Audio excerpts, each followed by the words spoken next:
Diffusion, the international science radio show. We have a bouncer on the doors of perception. The good, the bad, the ugly. It gets pretty exciting. The myths, the truths. Toxicology. Astroseismology. Magnetism. The dark side. Genetically engineered potatoes. Planetoid. I love that word.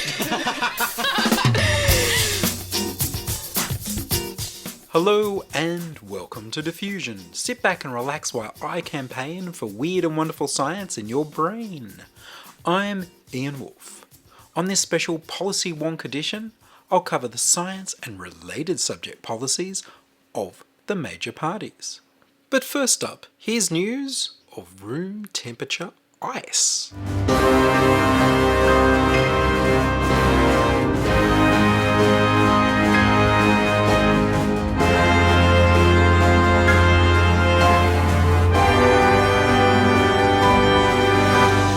New ice. Researchers at the Nevada Extreme Conditions Lab at the University of Nevada, Las Vegas have discovered a new form of water ice that crystallizes at room temperature and high pressures, adding to the 20 known crystalline phases of ice. They squeeze the water between the tips of two opposite-facing diamonds, which freeze the water into several jumbled ice crystals. The water was then heated by a laser that temporarily melted it before it quickly reformed into a powder-like collection of tiny crystals. By slowly raising the pressure and frequently heating it with the laser beam, the team observed the water ice make the transition from a known cubic phase, ice V11, to the newly discovered intermediate and tetragonal phase, ice V11T, before settling into another known phase, ice X, which is very stiff. The team say the pressures that form ice VIIT occur in the mantle that makes up most of the Earth, as well as in the large moons and water-rich planets outside of our solar system. The common form of ice found on Earth is ice IH, hexagonal ice. Cubic ice, IC, forms at the top of the atmosphere and can seed clouds for rain and snow. The team also found that the transition to ice X occurred at pressures nearly 3 times lower than previously thought, at 300,000 atmospheres instead of 1 million, settling a debate that's been argued for several decades. Kurt Vonnegut published a science fiction novel in 1963 called Cat's Cradle, about a new form of water ice which he called Ice 9.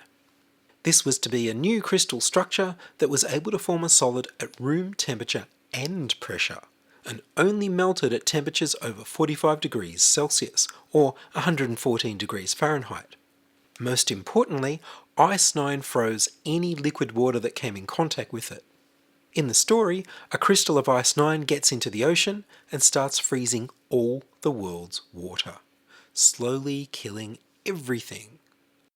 5 years after the novel was published, a phase of ice was called Ice 1X, Ice 9, but it's only solid at very low temperatures and very high pressures. Ice V1, Ice 6, is also a room temperature ice, and it's been found included in diamonds, so it's lower pressure than Ice X, but still too high pressure to endanger the oceans and slowly kill all life on Earth. The paper was titled Pressure-Driven Symmetry Transitions in Dense H2O Ice, and was published in the journal Physical Review B.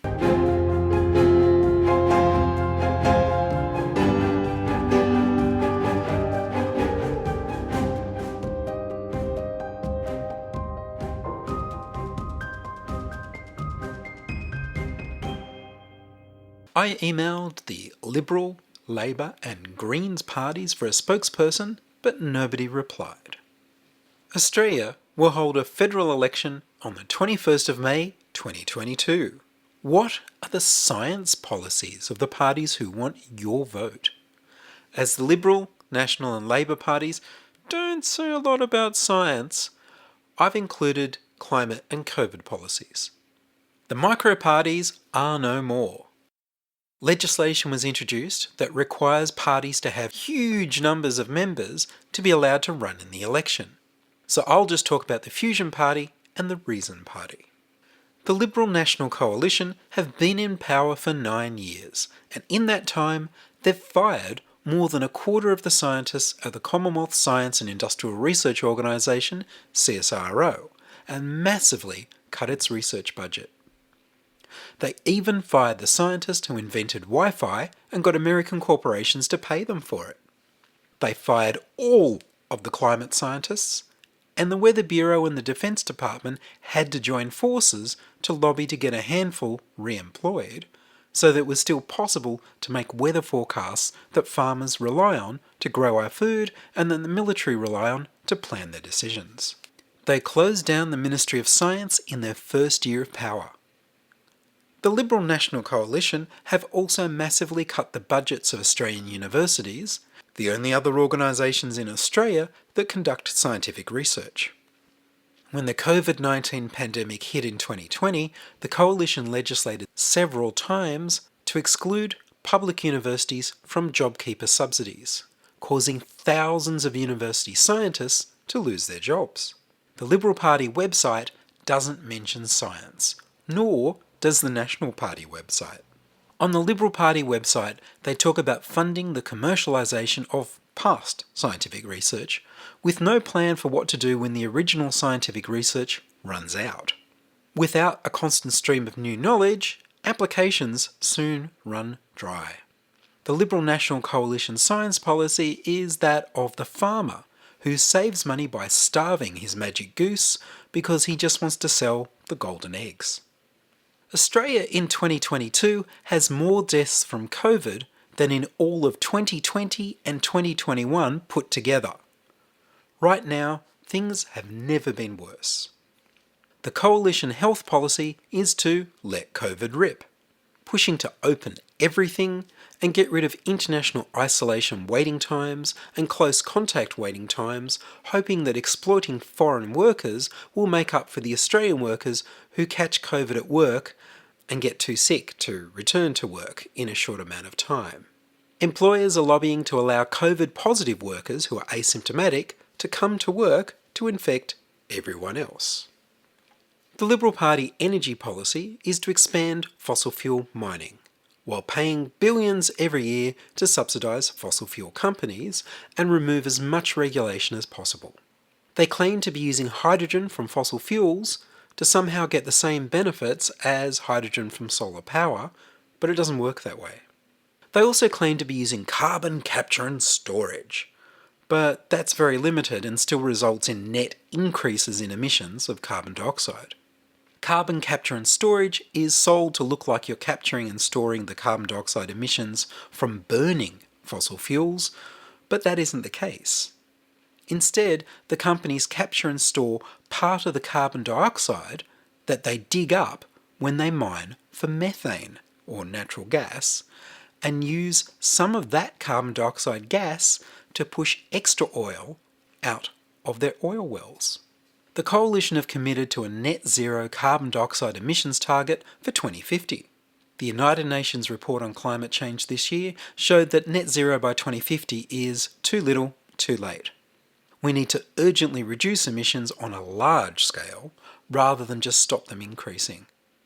The Liberal Party path to net zero is by using technology that doesn't exist to get them there. That's the whole plan. They admit they're relying on technology that doesn't exist. They have faith that the scientists they fired will work out something for them by 2050.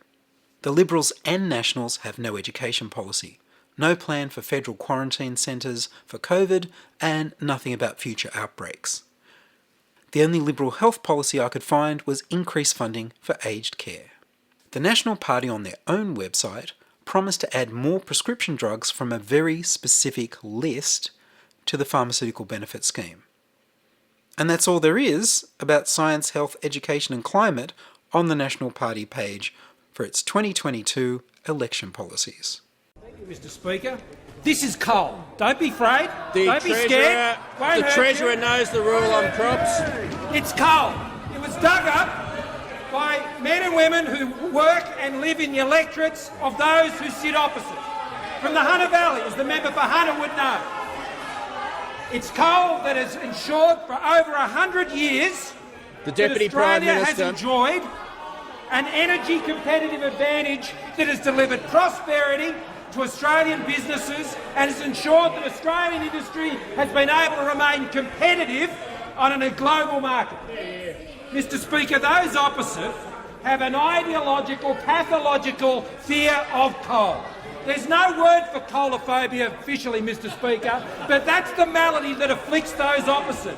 But it's that malady, Mr Speaker, that is afflicting the jobs in the towns and the industries and indeed in this country because of their pathological, ideological opposition to coal being an important part of our sustainable and more certain energy future. You're listening to Ian Woolf on Diffusion Science Radio. Send emails to science@diffusionradio.com. We're brought to you across Australia on the Community Radio Network and podcast over the internet on www.diffusionradio.com. The Australian Labor Party website also doesn't mention the word science. They do propose to increase funding to Australian universities, but not for science. They have no COVID plan either. Labor is promising to fund 50 urgent care clinics around Australia to take the pressure off hospital emergency departments, which are stretched past breaking point with COVID patients from the government's Let It Rip policy and Omicron. The urgent care clinics will be open 7 days a week from 8 a.m. to 10 p.m. So you'll still have to go to a hospital emergency room outside of those hours. There's no national COVID plan for clean air indoors in schools, factories, offices and shops. No plan for federal quarantine centres, nothing about future outbreaks. Labor have also committed to net zero carbon dioxide emissions by 2050. Their path to net zero involves funding industry to process metal ore using renewable energy, making electric cars cheaper, upgrading the electricity grid to allow it to handle more renewable energy, and installing community batteries and solar banks around the country. Labor promised 20,000 extra university places over 2022 and 2023, but only for clean energy, advanced manufacturing, health and education. Nothing for science. They promised to invest $200 million in disaster prevention, but they only mention extreme weather events, not future pandemics. COVID isn't mentioned on their website. The Australian Labor Party will also improve aged care by adding the employment of a registered nurse 24 hours a day, 7 days a week, as recommended by the Royal Commission into Aged Care. So you see, women need to know as much about science as some men do. The sciences, chemistry, biology, and physics all give you a chance to discover while you're still in school where your interests are. Maybe so, but won't there still be some jobs where you can get by without science? That'll be the day. Whatever you work at, son, you're still a citizen with the power to vote.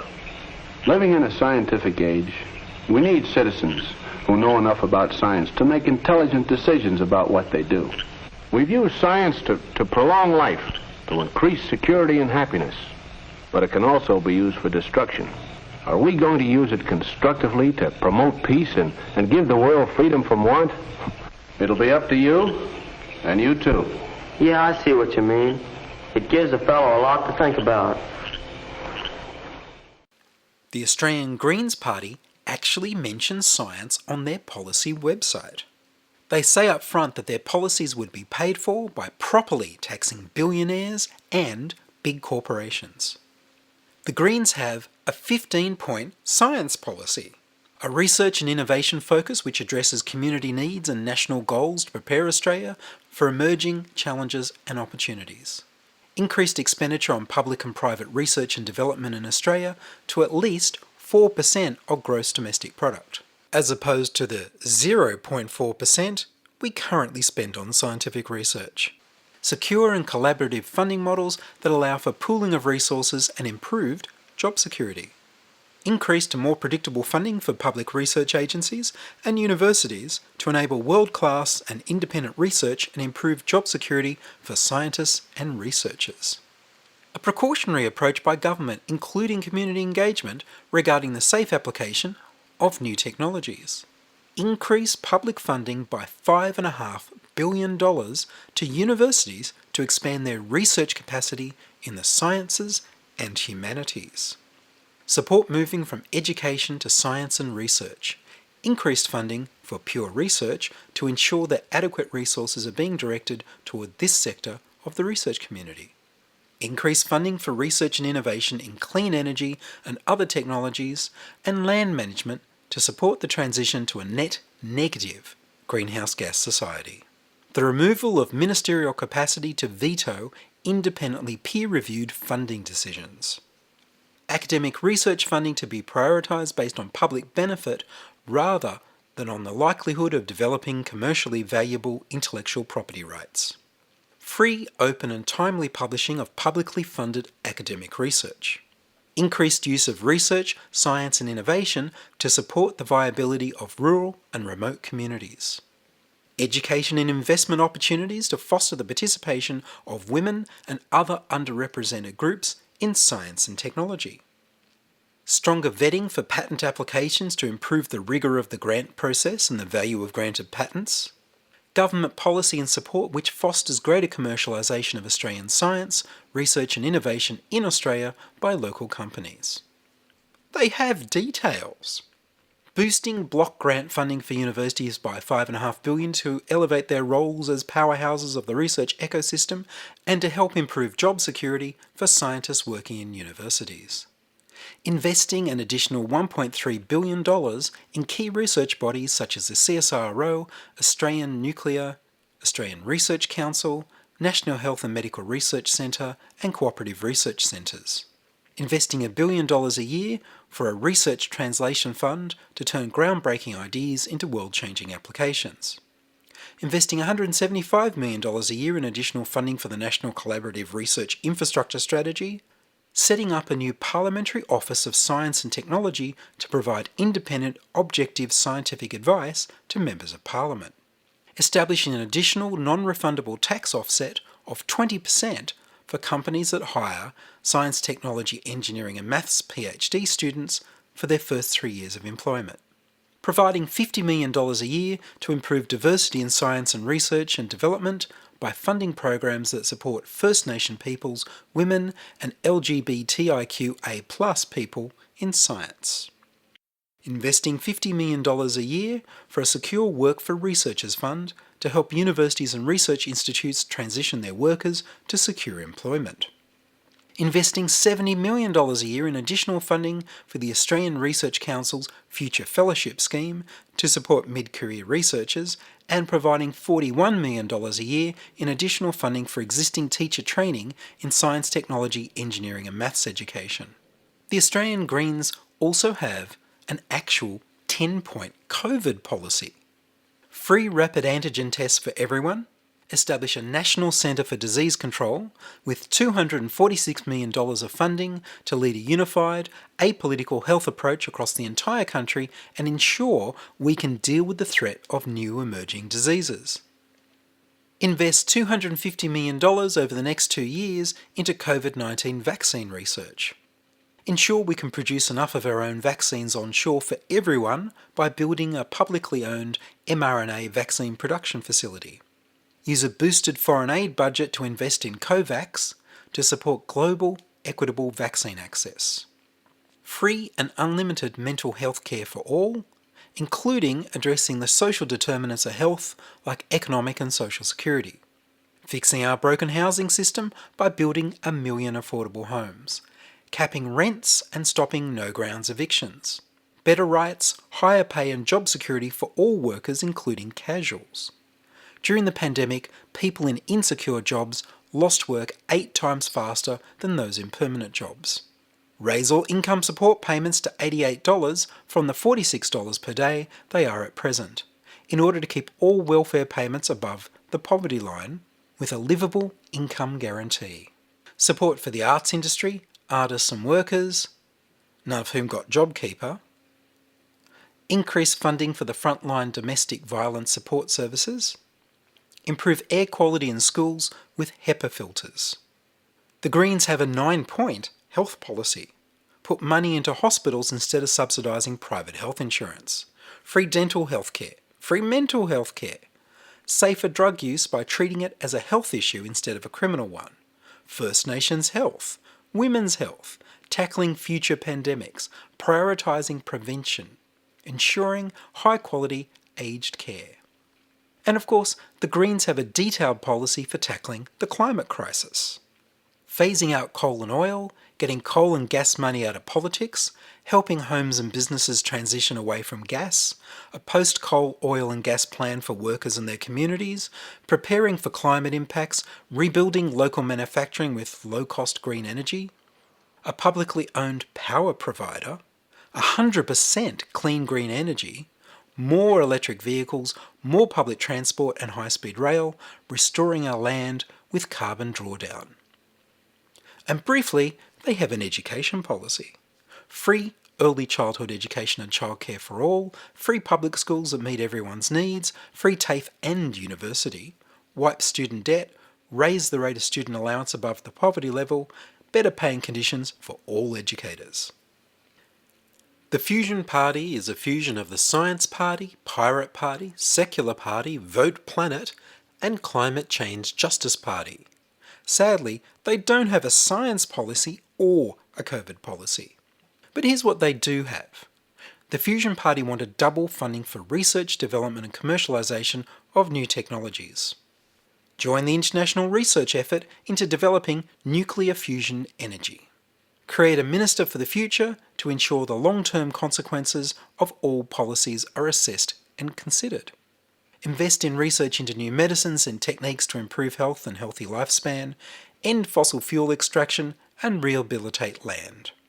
Increase funding and funding periods for research to minimise the need for focus on grant applications, ensure publicly funded research is open access to allow free use by others, continue the HEX help scheme of student debt so that university education is still accessible, set a target for net zero emissions in 10 years, with negative emissions carbon drawdown to follow. Build the renewal replacement for the fossil fuel grid.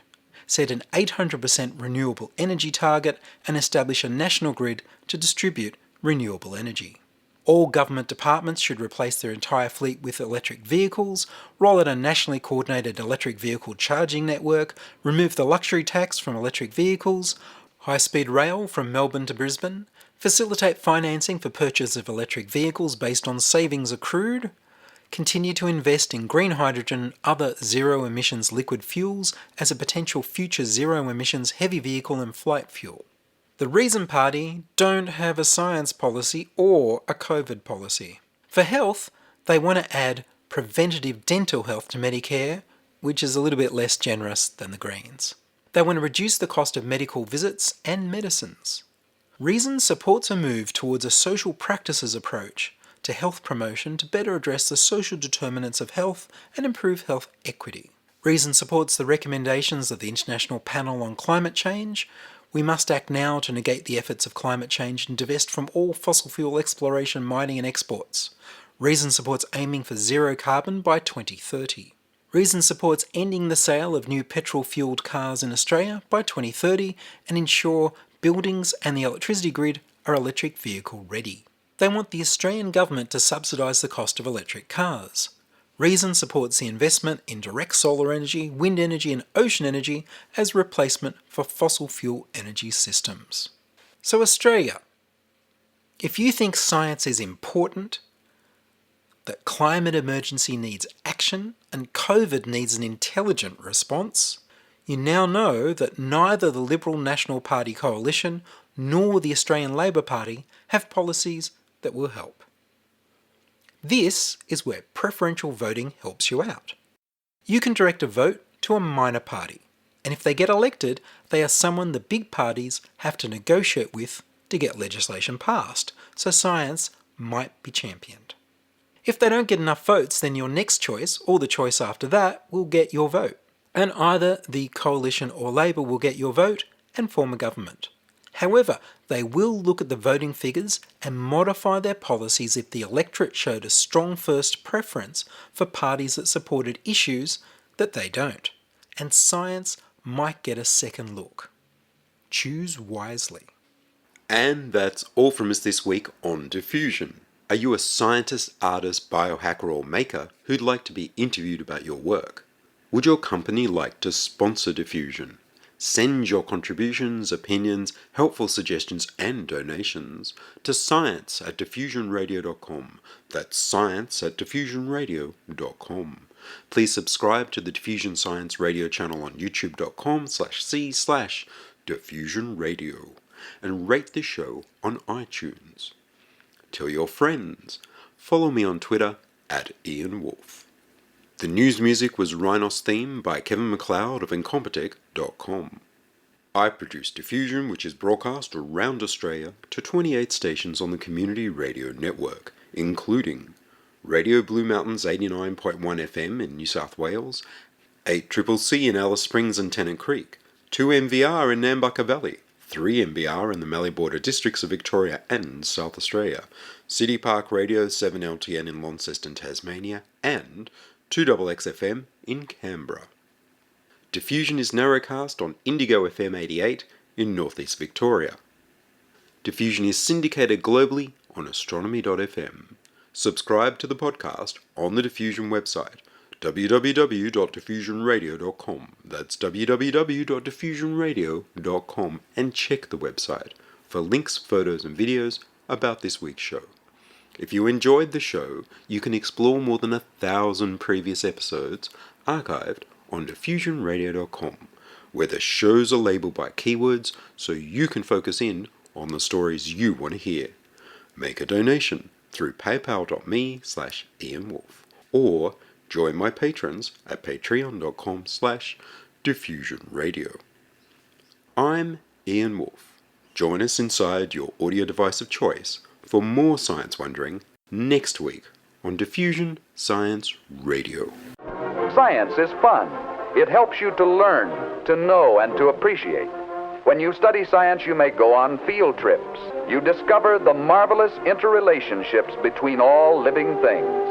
You learn to read the history of the Earth as it is written in rocks and fossils. You find out what makes things tick, everything from a molecule to a living organism. In the study of science is found the most useful and satisfying knowledge of man. Knowledge of his physical world, its past, its present, and its future. And in your moments of relaxation, now and in the years to come, you will find the study of science leading you into fascinating pursuits. Photography, collecting. Why study science? Study science because you will find in the study of science a richer, more rewarding life.